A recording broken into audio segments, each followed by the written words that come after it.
Salve amici e bentornati di nuovo con il classico napoletano. Oggi vi farò ascoltare un altro capolavoro del grande Mauro Caputo, sempre base d'occhi, originale. La canzone si chiama Voce Notte. Buon ascolto.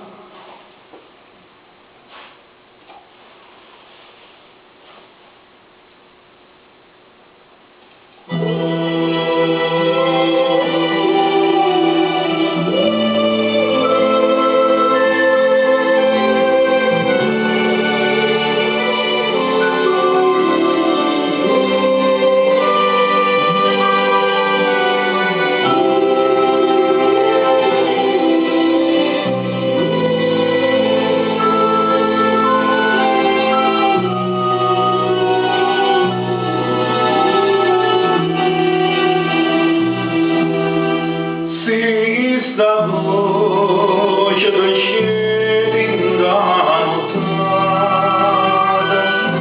mandrena sereno sposo due vicina sta cacciata si va sciamata ma va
Grazie amici e buona serata.